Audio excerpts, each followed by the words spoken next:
So, the testimonial evidence consists of the oral proof provided by Martin Constantino de Aguedo del Rosario, Jose Reyes, Moises Salvador, Jose Dizon, Domingo Franco, Deodado Arellano, Ambrosio Salvador, Pedro Serrano Lactao, Dr. Pio Valenzuela, Antonio Salazar, Francisco Quizon, and Timoteo Paez. So, after the investigation, tinransmit ni Colonel Olive ang record ng kaso ni Rizal kay Governor Ramon Blanco.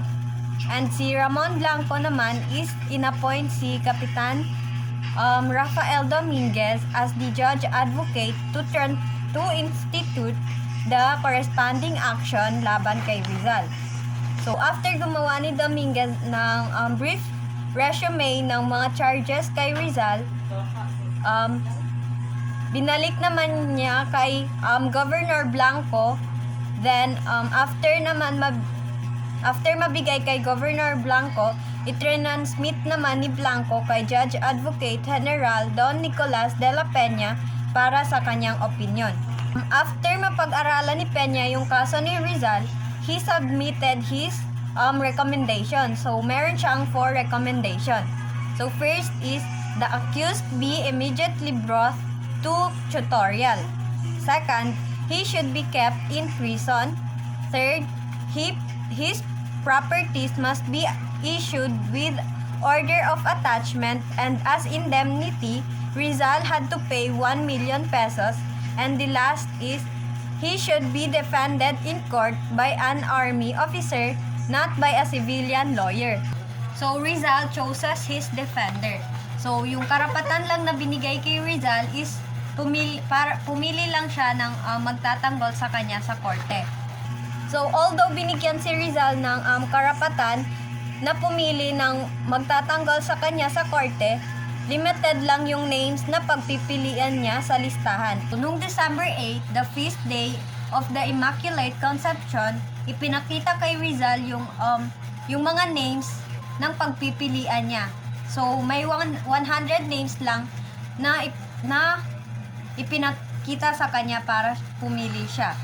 So, yung first and second lieutenant ng Spanish Army is pinresented sa kanya. So, nung tinignan niya yung mga names sa listahan, may isang familiar na name na kumuha sa attention niya, and yun ay si Don Luis Taviel de Andrade. And since familiar sa kanya yung name na yun, is siya yung pinili niya para mag-defend sa kanya sa korte. Lieutenant Luis Taviel de Andrade, or yung kapatid nung naging bodyguard ni Rizal nung nasa Calamba pa siya, which is si Lieutenant Jose Taviel de Andrade.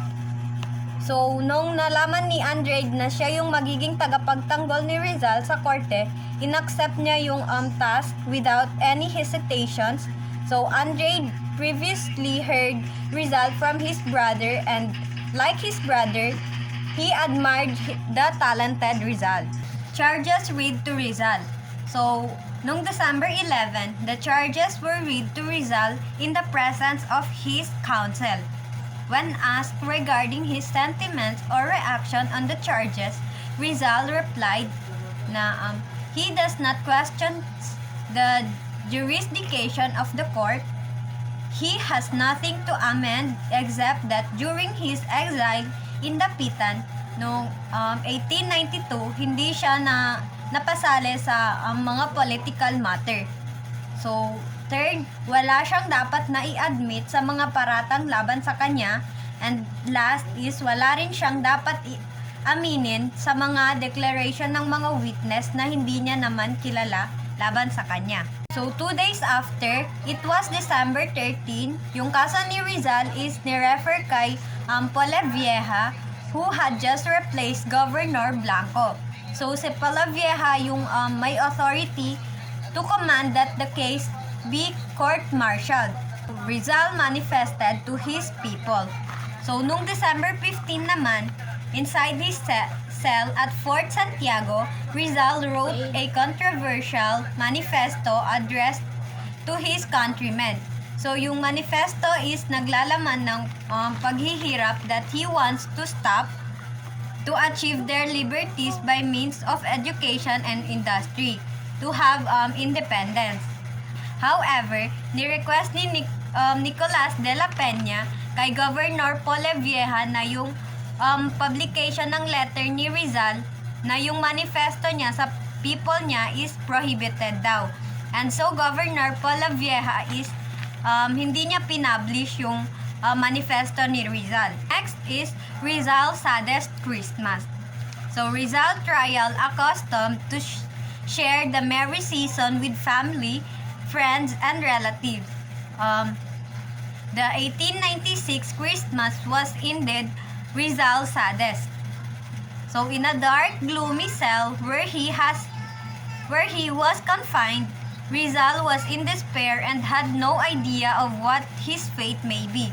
So, sa kalungkutan niya na yon, nagsulat siya ng letter kay Lieutenant Taviel de Andrade, which is yung magtatanggol sa kanya sa korte, na bisitahin siya before ng kanyang trial. So, meron daw silang importanteng pag-uusapan. So, likewise, ginreet din ni Rizal ng Merry Christmas si Lieutenant Taviel. So, Rizal, a civilian, was tried by military court composed of alien military officers. His case was prejudiced. So, before nung trial ni Rizal is naakusahan na siya ng korte, which is guilty daw siya. Let's proceed to the trial of Rizal. So, the trial of Rizal was a proof of Spanish injustice and misrules. More than a farce, it was patently mistrial. So, the court met not to judge him but to accuse him. So, before nung trial is na-accuse na si Rizal sa mga pinaratang sa kanya, and yung mga testimonies nung witnesses, yun yung kinonsider nung korte. And yung mga favors and argument na nakapanig kay Rizal is hindi nila kinonsider yun para maging guilty talaga si Rizal. So, unlike the other accusers, si Rizal is hindi niya alam kung sino yung tao na nakapaloob dun sa korte, and hindi niya rin nakikita yung mga tao na yun. So, yung trial is ginanap sa Cuartel de España, a military building with a court composed of 7 military office headed by Lieutenant Colonel Jose Togores Arjona. So, yung trial ni Rizal is ginanap noong December 26, 1896 at exactly 8 a.m. So, sa korte is yung mga tao doon is yung 7 military court officers, which is nakasuot sila ng military uniform. So, yun ay sina Lieutenant Colonel Jose Togores Arjona, or yung president nila, si Kapitan Ricardo Muñoz Arias, Kapitan Manuel Riguera, Kapitan Santiago Izquierdo Osorio, Kapitan Braulio Rodriguez Nunez, Kapitan Manuel Diaz Escribano, and Kapitan Fernando Perez Rodriguez.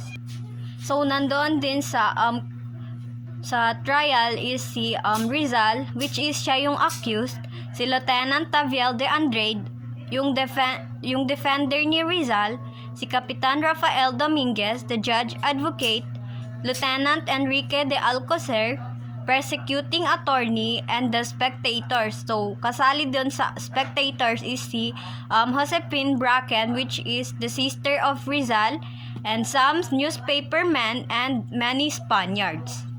So, inopen ni Judge Advocate Dominguez yung case ni Rizal and inexplain niya yon. Then, after naman nun is si Attorney Alcocer, dineliver niya yung magiging sentence kay Rizal, which is kamatayan daw.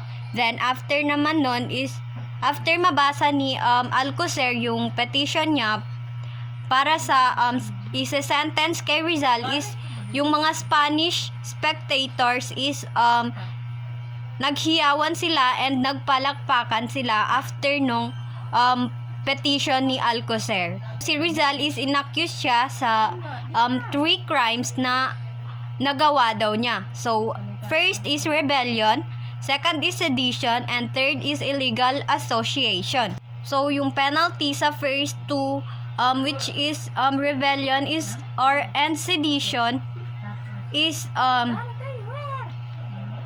imprisonment to death. So, habang buhay na pagkakakulong, while sa illegal association naman is imprisonment and a charge of 325 to 3,250 pesetas. After matapos ni prosecuting attorney yung mga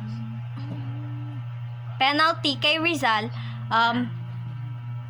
tinok place naman ni Lieutenant Taviel de Andrade yung place para i-defend si Rizal. So, he ended his defense with a noble but futile.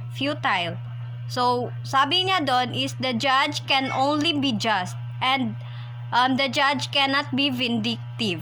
So, after nun is wala pa ring nangyari and yung mga admonition fell on deaf ears. So, nagbingi-bingihan yung mga tao doon sa korte and hindi pinayagan or hindi nila pinanigan yung sinabi ni Lieutenant Taviel de Andrade. So, nung makaupo na si Taviel, inask naman si Rizal if meron siyang sasabihin, and so si Rizal is nagsulat siya nung nasa kulungan pa siya ng supplementary defense para sa sarili niya. So, si Rizal is meron siyang nasulat na 12 points na magpapatunay na hindi siya guilty sa ina-accuse sa kanya ng mga tao na yon. So, the 12-point supplementary defense of Rizal, as testified by Pio Valenzuela, Rizal was against rebellion. He had not written a letter addressed to the Katipunan comprising revolutionary elements. So, without his knowledge, his name was used by the Katipunan. So, next is, if he really was guilty, he could have escaped while he was in Singapore. He should have left the country while in exile. He shouldn't have built a home, but a parcel of land or established a hospital in Dapitan. So, sabi rin niya, if he was really the leader of the revolutionists should have consulted him.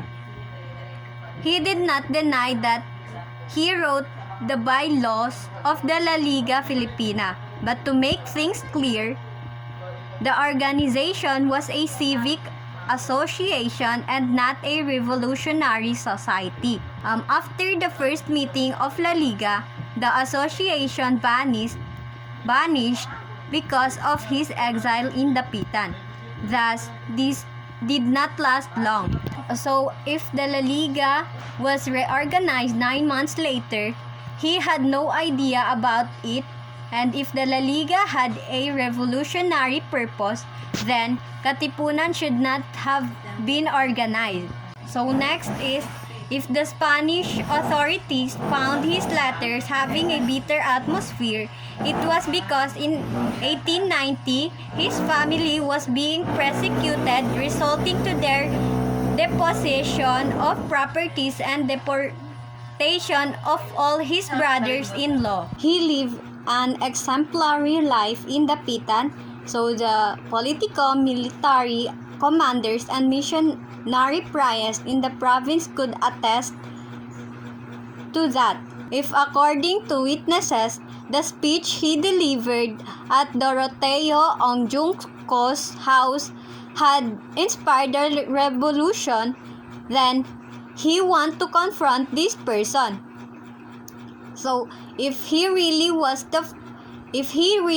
for the revolution, then why did the Katipunan send an unfamiliar emissary to him in Dapitan. It is because all his friends were aware that he never advocate violence. So the military court is hindi nila inaccept yung mga supplementary defense ni Rizal as well as yung defend ni Lieutenant Taviel de Andrade kasi yung kaso na ito ni Rizal is before pa nung trial is inaccused na siya and yun hindi na yun pinalitan nung judge advocate and hindi nila kinonsider yung pleading ni Rizal. So the President Lieutenant Colonel Tagores Arjona considered the trial over and ordered the whole cleared. So after a short deliberation, the military court unanimously voted for the sentence of death. So on the same day, on December 26, the court was submitted to Governor Polavieja immediately, and Polavieja sought the opinion of Judge Advocate General Nicolas de la Peña on the court decision that the latter affirmed the death verdict. So yun na nga yung magiging sentence kay Rizal is yung pagpatay sa kanya, and so Polavieja signed Rizal execution. So, noong December 28, Governor Polavieja, inapprove niya yung decision ng court martial and in-order yung execution ni Rizal sa December 30 and gaganapin yun sa Bagumbayan Field or yung sa Luneta. So, for signing the fatal document ordering the execution of Dr. Jose Rizal, so, si Governor Polavieja is naging hate ng maraming Pilipino as well as the Spanish official, which is yung mga responsible sa pagkamatay ni Rizal is magiging villain in the Philippine histories.